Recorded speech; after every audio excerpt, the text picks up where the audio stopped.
Bien, ¿cómo les va? ¿Cómo están?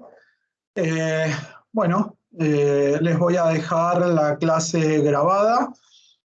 Dentro de ella vamos a ver algunas situaciones que tienen que ver con todo el proceso estratégico y que nos permitan, por sobre todas las cosas, tomar decisiones, tanto desde el punto de vista de la dirección como del control y de la planificación. Vamos a ver algunas situaciones que nos van a permitir gestionar y obviamente marcar la dirección estratégica y obviamente acompañada de la planificación estratégica respecto de una empresa. Lo que voy a hacer es compartir pantalla y vamos a ir viendo algunas situaciones al respecto de lo que yo quiero compartir con ustedes y que va a ser la clase de hoy.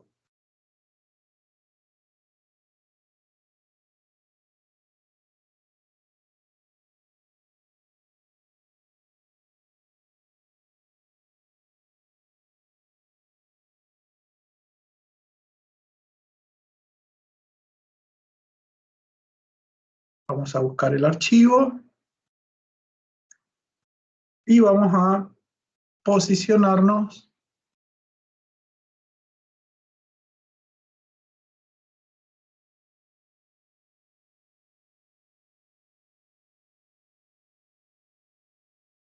bien. Vamos a comenzar a compartir pantalla y vamos a ir a ver esta situación. A ver, cuando yo tengo una gestión dentro de la empresa y tengo que marcar dirección, hay dos formas de gestionar o de direccionar los esfuerzos de una empresa. Una gestión por crisis o una gestión por plan. En la actualidad no se da una gestión por plan porque, a ver, tenemos situaciones en el corto plazo que nos llevan a tomar decisiones importantes.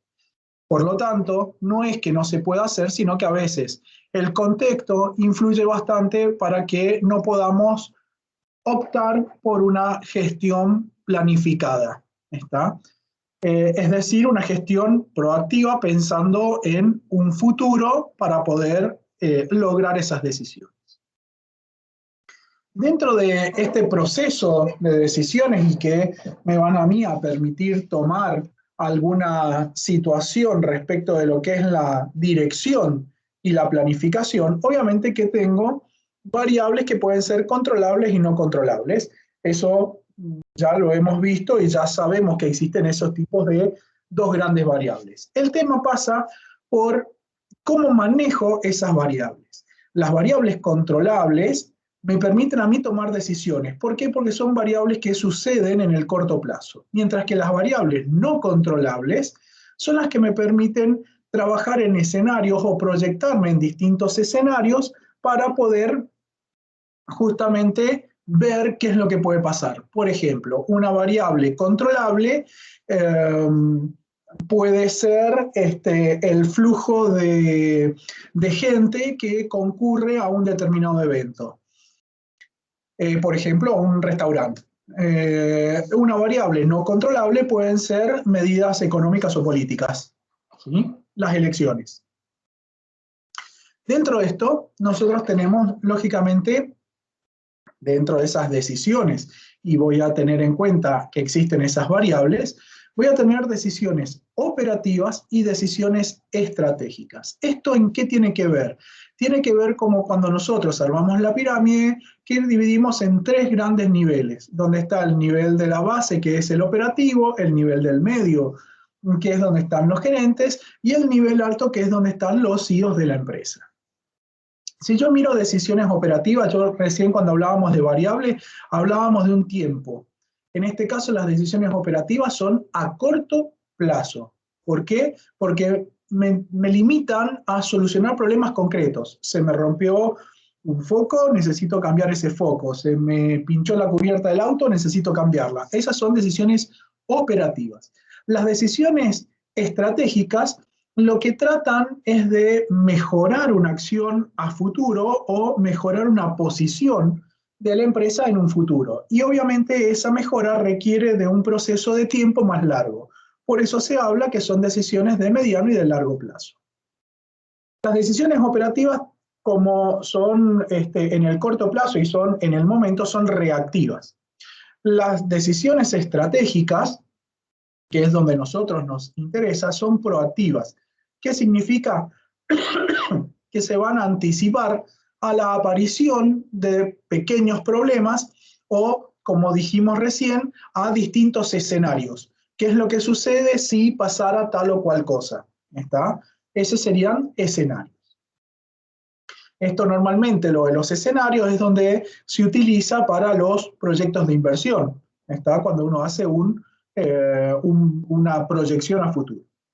Las decisiones operativas normalmente son o atacan o se desarrollan en la parte cuando yo tengo una empresa y está dividida en funciones. Por eso dice que son o que afectan al área funcional, a la parte del departamento. Mientras que las decisiones estratégicas engloban a toda la empresa. Es decir, que las estrategias, como cuando yo dije que la planificación se daba a lo largo de toda la empresa, por eso hablamos que las decisiones estratégicas toman a la empresa o le dan una mirada global a la empresa. Las decisiones operativas, por contrario, también son introvertidas, es decir, miran solamente el interior de la empresa, no tienen en cuenta el contexto, mientras que las decisiones estratégicas son extrovertidas, todo lo contrario de las operativas, y miran el entorno, el contexto de la empresa, no solo la parte interior, sino también la parte exterior. Y lo que sí, las decisiones operativas se basan o utilizan información cuantitativa, mientras que las decisiones estratégicas trabajan con información cualitativa. ¿Qué sería una información cuantitativa? Cantidad de productos vendidos en el último mes. Una información cualitativa, que me va a permitir una estrategia, es el servicio de atención al cliente, por ejemplo. Dentro del proceso que yo tengo de un planeamiento estratégico y que lógicamente, ¿por qué siempre hablo de planeamiento estratégico? Porque a partir de la planificación es donde yo puedo controlar, dirigir y organizar. Lo primero que yo hago, y es como siempre dije, hablo de la misión, la visión y los valores. Objetivos y estrategias son lo principal que yo tengo. Pero a partir de allí, cuando yo reflexiono o analizo un poco en profundidad, sobre todo después de haber determinado lo que era la visión, la misión y los valores, y particularmente por ahí objetivos, que pueden ser objetivos generales, realizo un FODA. Obviamente que lo que hago es mirar hacia el lado de adentro y hacia afuera, hacia el contexto. Las fortalezas y las debilidades analizan la parte interna de la empresa y las amenazas y las oportunidades analizan el contexto o el entorno donde está la empresa, y es lo que me lleva a formar estrategias genéricas. Para ello, existen distintas matrices que a mí me permiten elaborar o analizar estas estrategias. La matriz más conocida es el FODA, donde yo lo que hago es ir trabajando en un cuadro de doble entrada los factores internos, que son las debilidades y fortalezas, y los factores externos o de contexto, que son las oportunidades y las amenazas.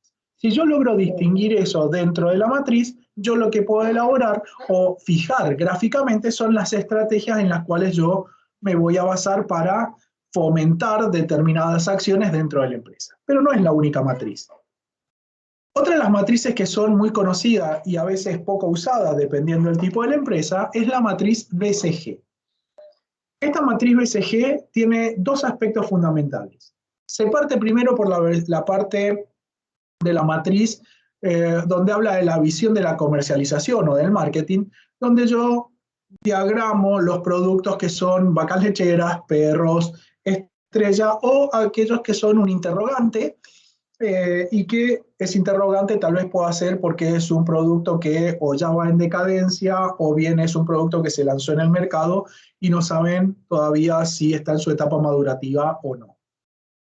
Obviamente que lo que yo hago es buscar una relación también en el cuadro de lo que es fuerte y débil o lo que es bajo y alto. ¿Está? Y lo que me va a marcar desde el punto de vista de marketing es la participación que tiene mi empresa en el mercado.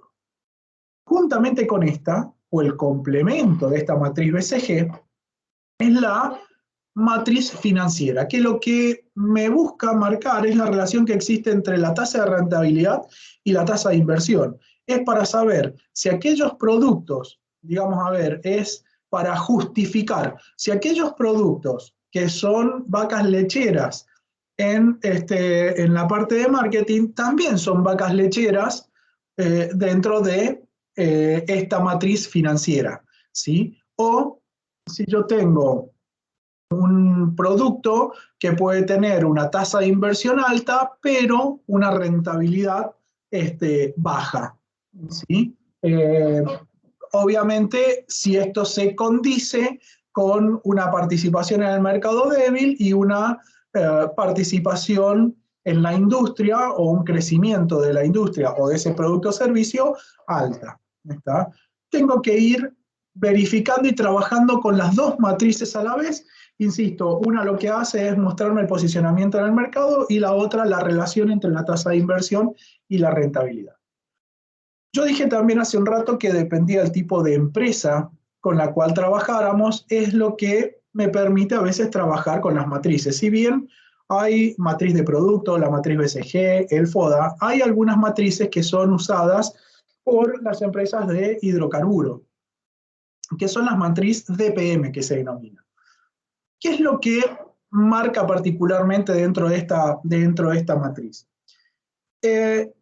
Me marca una relación de cómo está el sector particularmente y la porción de la empresa en la cual es competitiva. ¿Está? A ver, si yo hablo de una expansión y tengo una buena expansión de la empresa y una buena expansión del sector, significaría que voy creciendo en la misma cuantía que va creciendo el sector. Ahora, si yo tengo una expansión no muy buena y una perspectiva del sector buena, significa que mi empresa no está creciendo en las perspectivas que tiene el sector o en las mismas formas en las que tiene el sector. Más allá de eso que obviamente se tocan determinados índices que marca acá una relación tanto de la parte de marketing como de la parte financiera. Porque trabajamos sobre las liquidaciones, trabajamos sobre la segmentación en el mercado o el posicionamiento en el mercado. Recién yo les mostraba o les marcaba que existe también la matriz producto-mercado, que junto con la del FODA son las más importantes, y lo que me marca este tipo de matriz es la relación que existe entre los productos, servicios o tecnología, dependiendo de lo que realice mi empresa, contra los clientes. Es decir, a ver, ¿cómo me ven los clientes? O en definitiva, ¿cómo me ve el segmento de mercado al cual yo estoy apuntando respecto de mis productos, servicios o tecnologías? ¿Está? Es decir, a ver, si yo tengo una diferenciación respecto a mis competidores, si estoy desarrollando un segmento de mercado nuevo, si aplico una segmentación adecuada, si hay diversificación, cuáles son las barreras de ingreso o no a los distintos mercados. Esto es lo que trata particularmente las matrices, que lo que hace la matriz es tratar de reflejar lo que yo puedo hacer con palabras a la hora de elaborar determinadas estrategias. Yo lo que tengo que definir cuando voy a armar una matriz es el tipo de matriz, obviamente producto de la empresa. En la anterior, que yo decía del sector hidrocarburífero, cuando yo miro el sector, también esto yo lo puedo aplicar a distintos sectores. Pero, ¿cuál es la situación? Que yo no puedo mezclar o no puedo comparar el sector de la industria metalmecánica con el sector gastronómico. O sea, si mi industria es metalmecánica, yo lo que tengo que analizar es qué es lo que está pasando en el sector de la industria metalmecánica o qué es lo que está pasando en el sector de la industria a la cual yo pertenezco. En este análisis de mercado que uno hace de las amenazas y oportunidades, particularmente utiliza un método de escenarios múltiples. Recuerdan que al principio esas variables que eran proactivas a mí me daban situación o tener que trabajar en distintas simulaciones de escenarios. Estos escenarios o este análisis global se denomina PEST. ¿Qué es lo que consiste el PEST? Significa en el análisis político, económico, social y tecnológico. 4 ejes que son fundamentales independientemente del tipo de empresa que se trate.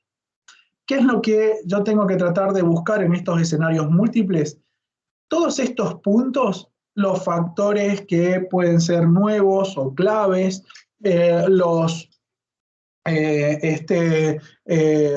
problemas económicos posibles que puedan hacer, crear distintos escenarios que a mí me den una seguridad determinada. Por ejemplo, hoy yo sé que está avanzando la tecnología, pero por ahí tengo un escenario que es lo que sucede si no puedo importar determinados productos para poder avanzar tecnológicamente. ¿Está?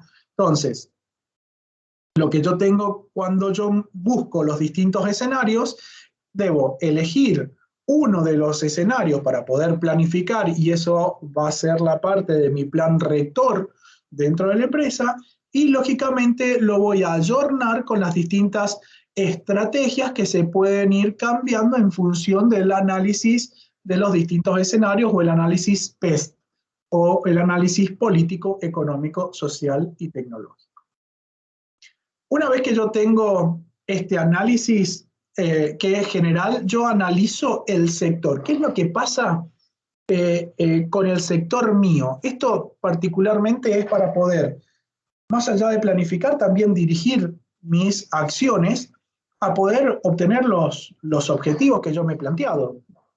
Y obviamente fortalecer las estrategias que esté elaborando. Entonces, dentro de ese análisis del sector, a mí lo que me va a permitir es saber particularmente qué es lo que está pasando. Y para poder, digamos, hacer este análisis del sector, lo que yo tengo es que hacer una segmentación de mercado. ¿Sí? Yo acá les muestro o les marqué algunas situaciones que yo me permiten a mí identificar los segmentos de mercado y que estos en realidad sean estratégicos y sirvan en definitiva para poder tener una buena estrategia. La primera de todas, que es importante, es poder detectar o poder analizar las verdaderas necesidades de los clientes, entendiendo por necesidad la falta o carencia de algo. Esas verdaderas necesidades es fundamental. Yo tengo que asegurarme que realmente lo que está demandando el cliente es lo que él quiere. Cuando yo hago un segmento, siempre que hago un segmento, tiene que tener algo atractivo, algo que me mueva a estar o a pertenecer en ese segmento de mercado. Cuando yo realizo ese segmento del mercado, lo que estoy tratando de ver es, dentro de una torta, cuál es la parte o la cuota de mercado, como bien dice ahí, la parte que me corresponde dentro del sector y dentro del mercado o el segmento que yo estoy analizando. Y también lo que yo tengo que trabajar, y no es fácil, son en, a ver, ¿qué es lo que el cliente valora? ¿Qué son las competencias esenciales? Fíjense, uno por ahí va y pide el precio de una botellita de agua y va al kiosquito de la otra esquina a ver si tiene el mismo precio o lo tiene más barato la misma botella. Esas son competencias esenciales. Entonces eso a mí me va a llevar, por ejemplo, entre otras cosas, a armar alguna alianza estratégica, ¿sí? Que obviamente me van a facilitar el entorno de todo lo que es la empresa. Los factores, si yo tuviera, a ver, que responder factores claves para el éxito de un proceso de planeamiento estratégico y de dirección estratégica, es cuando yo determino las necesidades concretas de los individuos, tengo que también averiguar por qué me eligen. Eso es la fidelización de la cartera de cliente. ¿Por qué me vuelven a elegir? ¿Por qué si necesitan ropa vuelven a mi negocio de ropa? ¿Está? Si yo puedo identificar eso, las necesidades y por qué me eligen, yo puedo hacer un uso responsable y tener un costo-beneficio del uso o un aspecto competitivo, si lo quieren, del uso de los recursos y habilidades, o de los recursos humanos y de los recursos materiales, ¿sí? Que yo necesito, obviamente, dentro de mi empresa o dentro de mi sector para satisfacer esas necesidades y esas, eso que el cliente me vuelve a elegir. Lógicamente que tengo que, como salud dentro de la empresa, tener una ventaja competitiva. Esa ventaja competitiva es saber agregarle valor a algo, ¿está? El agregarle valor es poder diferenciarme del resto, ¿está? Cuando yo hablo de las estrategias genéricas, yo acá lo que tengo que buscar es una ventaja estratégica, y acá hay tres aspectos fundamentales. Primero, que necesito un enfoque o una segmentación particular, porque yo no puedo abarcar a todo el sector. Por ejemplo, dentro de la gastronomía, o soy un restaurante 5 cubiertos o 5 estrellas, o soy un restaurante un cubierto, una estrella. ¿Está? No puedo ser ni uno, ni 5, ni abarcar todos a la vez. Sí o sí tengo que segmentarme. Lo mismo que en gastronomía, por ejemplo. Esa segmentación también yo la puedo trabajar de dos aspectos fundamentales. La diferenciación, que a ver, esta diferenciación es una variable cualitativa, y esa diferenciación, el único que la puede percibir o que la puede sentir es el cliente, ¿sí? Es lo que para el cliente le da satisfacción. Y si no, la otra es un liderazgo en costo, que obviamente lo que hace es tener precios más bajos y competir respecto de eso. Si yo trabajara en el liderazgo de costo, tengo que tener dos aspectos fundamentales bien claros. Primero, el control de todo el stock o de toda la gestión de stock, sobre todo aquellos insumos que formen parte importante de mi proceso productivo, de mi servicio. Y después, en este feedback de información y en esta big data de información que uno necesita, poder reformular la cadena de valor. ¿Qué significa reformular la cadena de valor? A ver, primero tenemos que entender que los individuos o los clientes son variables, incontrolables por excelencia. Es decir, yo no puedo saber, tal vez puedo inducir a determinadas cosas, pero concretamente no sé qué es lo que está pensando el cliente en ese momento. Por lo tanto, tengo que hacer una reformulación de la cadena de valor, ya que pueden ir cambiando por situaciones de gusto, de contexto, de lo que fuera. ¿Qué es lo que me va a permitir tener en cuenta la gestión de stock y la reformulación de la cadena de valor? Primero, que el cliente va a mantener esta relación precio más bajo. Yo sé que si quiero ir a los precios más bajos, voy a Walmart o a Carrefour. ¿Está? Y lógicamente, eso, al tener un precio más bajo, tengo que trabajarlo con los márgenes que sean lo más elevado posible, ¿sí? Es decir, tratar de tener un equilibrio, ¿está? Obviamente que no es una situación ni fácil ni sencilla de llevar adelante, y necesita mucho control y mucha gestión. En cuanto a la diferenciación, particularmente dijimos que la diferenciación era lo que percibía el cliente. Entonces, a ver, yo miro y digo, ¿cuáles son algunas de las características que puede diferenciar el cliente?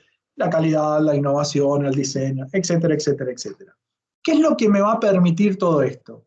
Esto particularmente me va a permitir, si conozco las necesidades del cliente y conozco particularmente qué es lo que busca satisfacer, y puedo agregarle valor, puedo ese agregar valor tener algún precio extra o incrementar determinadas ventas, ¿sí?, que me permitan a mí generar una fidelización de la cartera de cliente.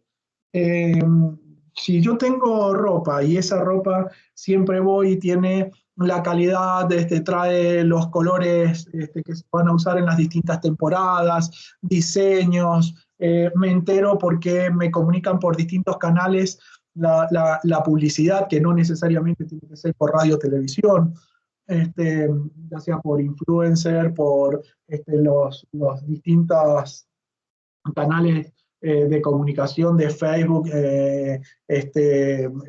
Twitter, etcétera, etcétera, a mí me permite por ahí llegar rápido y eso me va a ganar en la lealtad de los clientes, ¿sí? Si yo realizo el enfoque, a ver, de la diferenciación del sector, particularmente, ¿yo qué es lo que necesito? Conocer el segmento del mercado es fundamental. Y una vez que conozco el segmento del mercado, especializarme en algo. A ver, si yo conozco el segmento de mercado, que son los hoteles 5 estrellas, me voy a especializar en las necesidades que tienen los hoteles 5 estrellas. Y lógicamente, cuando yo me especializo en qué es lo que, en las necesidades, estoy también, no dejando de lado solamente al sector, sino también estoy mirando al cliente qué es lo que realmente quiere. ¿Sí? Por ejemplo, cuando uno va a un hotel 5 estrellas, ¿qué realmente es lo que quiere el cliente? Que tenga, no sé, sala de masaje, que tenga gimnasio, que tenga acceso a un casino, que tenga, no sé, descuentos en determinadas tiendas. ¿Qué es lo que quiere realmente? Eso es lo que me hace no solo especializar, sino el conocimiento. Y lógicamente, esto me va a permitir a mí focalizarme en poder hacer un uso óptimo de mis recursos y de mis habilidades. Estas cosas que hablábamos hace un rato de recursos materiales y de recursos humanos. Cuando hablamos de la estrategia, lo primero que tenemos que tener en cuenta son los valores fundamentales. Los valores fundamentales, el primer valor es en qué creemos. Y eso es, a ver, no solo tenemos que tener la convicción y la creencia de cómo hacer las cosas, de qué manera hacerlas, sino cómo trabajar también para ser exitosos, ¿sí? Eso es más que fundamental. Si yo no tengo este valor que es el empuje, y acá es donde va la parte, no solamente la planificación, sino el direccionamiento, es decir, bueno, vamos a ir por acá, vamos a hacer esto y lo vamos a hacer de esta forma, eso, si no lo tenemos, nunca vamos a poder ser exitosos y nunca vamos a poder llevar adelante una estrategia, ya sea para planificarlo, para controlarlo o para dirigirlo, ¿sí? Cuando hablamos de los objetivos estratégicos, algunos lo confunden con lo que son las metas.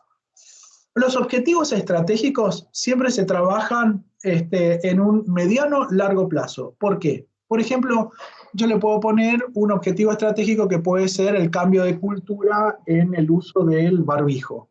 ¿Está? Bueno, eso no se hace en el corto plazo, sino que se hace en el mediano o largo plazo, dependiendo. Lo que sí puedo tener son metas. Por ejemplo, empezar a usar el barbijo de determinadas maneras, a determinado segmento, empiezo por los chicos para que lo vayan incorporando y reten a veces a sus padres si lo llevan de una manera mal o no. Los objetivos siempre van a estar orientados a o cambiar algo dentro de la empresa o fortalecer o consolidar algún tema. ¿Está? Obviamente que dentro de estos objetivos tiene que estar apoyado en la misión de la empresa y los objetivos, recuerden que como son mediano o largo plazo, deben trabajar con variables cuantificables y deben ser verificables.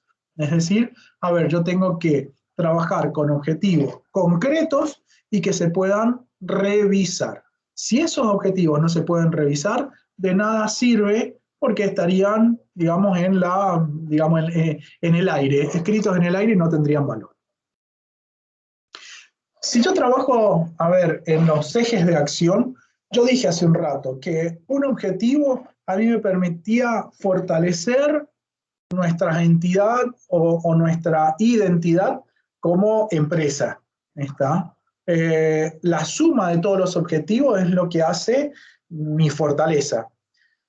Obviamente que para lograr esos objetivos vamos a tener determinadas metas, que va a ser, a ver, cómo y dónde voy a publicitar, como yo decía, si voy a tener nuevas bocas de expendio, cómo voy a manejar la rentabilidad o el área financiera, en esto de las matrices que mirábamos, por ejemplo, de la BCG, que no solamente mirábamos la relación en el mercado, sino también la relación entre la inversión y la rentabilidad. También decíamos que las metas eran logros en el corto plazo, ¿sí? Una sumatoria de metas me da un objetivo, una sumatoria de objetivos me puede llevar a una estrategia. Más allá de todo, trabajo siempre con indicadores. Los indicadores hay de todos tipos, pueden ser cuantitativos o cualitativos. De esa manera que hay de todos tipos, también tengo que tener presente que existen indicadores que ya están prefijados, por ejemplo, los indicadores financieros de liquidez, de endeudamiento, de solvencia. Pero también puedo tener algún indicador que pueda ser de calidad. Por ejemplo, de calidad de atención al cliente. Yo puedo tomar en cuenta la cantidad de clientes que ingresan al establecimiento, a la empresa, al negocio, y cuántos salen sonrientes y cuántos no salen sonrientes. Y yo podría tener un indicador respecto de una variable cualitativa que sería el servicio de atención al cliente, si encontraron respuesta a lo que estaban buscando. Por ejemplo, es decir, que yo puedo trabajar con indicadores y puedo medir esos indicadores en función de mis necesidades. Pero para poder armar los indicadores tengo que tener claro hacia dónde voy, que eso es la dirección. Y obviamente para poder tener claro hacia dónde voy, debo haberlo planificado, ambos en forma estratégica. Fíjense, yo acá les voy a mostrar esto que rompo tanto la paciencia con la visión, la misión y los valores, y por qué, y cuánta macana. Bien, fíjense, si yo miro cómo está esta pirámide, también está dividida por las flechitas azules, está dividido en 3 niveles. El primer nivel, que habla de la visión, la misión, los valores, la estrategia y el cuadro de mando integral, o el cuadro o el tablero de comando, como quieran llamarle, lo hace la parte de la cúspide de la pirámide de los CEOs. Si yo miro las perspectivas, que son todo lo que me van a dar indicadores, en definitiva, para poder tomar decisiones, en la parte gerencial. Y en la parte operativa son las acciones estratégicas y los objetivos personales. No tengo más. Ahora, fíjense el nivel de comunicación. Una vez que yo creé la visión, la misión y demás, yo lo bajo a determinados indicadores que me permitan la parte operativa que puedan cumplir. Ejemplo, un indicador que me diga, mira, yo necesito generar 10 clientes nuevos este mes, ¿sí? Por ejemplo, ¿sí? ¿Qué es lo que voy a hacer? Voy a bajar eso a la parte operativa, y la parte operativa me va a devolver, voy a tener un feedback respecto de si cumplí o no cumplí esa característica o ese objetivo, ¿sí? Por otro lado, yo siempre hablo de lo que es eh, el gráfico de causa-efecto. Fíjense, acá tenemos un gráfico de causa-efecto que está contado o está armado, este gráfico de causa-efecto, en función de las perspectivas que yo tengo acá. Fíjense que tenemos perspectivas financieras, perspectiva del cliente, procesos internos, procesos de aprendizaje y crecimiento. Acá son exactamente lo mismo, lo que voy haciendo es pasando de uno a otro y a su vez teniendo un feedback. ¿Para qué? Para retroalimentar ni más ni menos 2 aspectos fundamentales: la visión y la estrategia. 2 planes que nunca pueden ser rígidos, tienen que ser flexibles. Esa visión y esa estrategia lo que hacen particularmente es no ser flexible y estar en relación al contexto. Si hay alguno de estos procesos, ¿sí?, que no tuviéramos presente o cambiaran por determinadas circunstancias, obviamente que lo que voy a hacer es tener un reporte rápido hacia lo que es la visión y la estrategia, para que ésta pueda ser adecuada, se pueda reestructurar, ¿sí?, reposicionarme y volver a tener la incidencia importante que tenía o la participación que tenía en el mercado, ¿sí?